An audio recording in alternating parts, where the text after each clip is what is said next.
on 6. This is a winter weather update. Hey everyone, meteorologist Stephen Nairns here. Just a quick update here. We'll get you back to that pregame for soccer. But obviously it's been a wintry mess the last several hours. Precipitation winding down from west to east this afternoon. This is round number 1 of this kind of 2-round winter storm. Now, obviously this one has left quite an impact. There's a look from Bartlesville. Sleet covered roads. Visibility is improving as the sleet and snow and freezing rain start to taper off a little bit.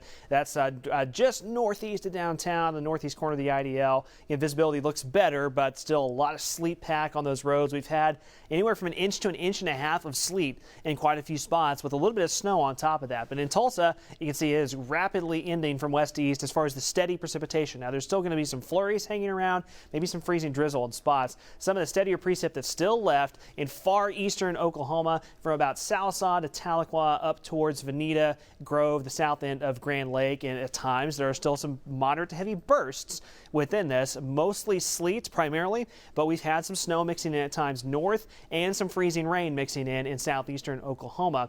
And again, within about the next 60 to 90 minutes, a lot of that moves into northwest Arkansas, and then we see that downward trend quite a bit. Our trackers have been out all morning, all day, keeping us updated. There's Bob Roloff's shot from the Shoto area.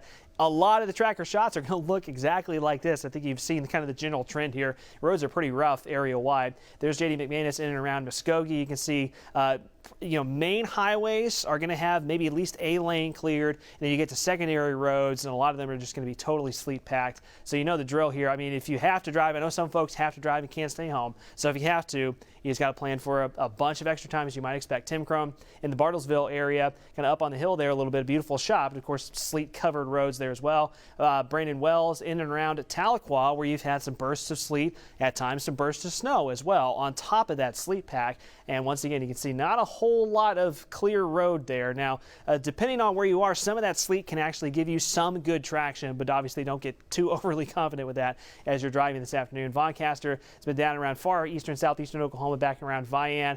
I-40 corridor has been pretty messy as well from, say, Shakota, Henrietta to Webbers Falls, Vian, and very slow going there. And so you saw the tracker shots, and I think that kind of paints the picture. The purple here on the road conditions, that's snow, ice-covered roads.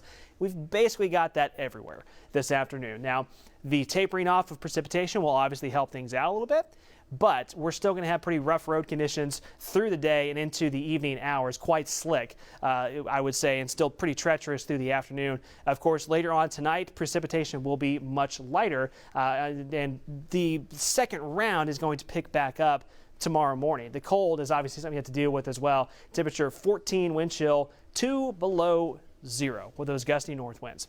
So Tulsa, we're seeing the precipitation wind down. Still going to be some spotty light precip this afternoon. If you're east of the Tulsa metro, in the next hour or two, you'll see wave number 1 come to an end. Roads are going to remain pretty slick through the afternoon, and then we will have that second round that moves in tomorrow morning. That's what we'll be keeping a close eye on and updating you on later this afternoon, this evening in our evening newscast. So obviously slick and hazardous travel continues. Take it easy out there and keep it here. We'll keep you advised.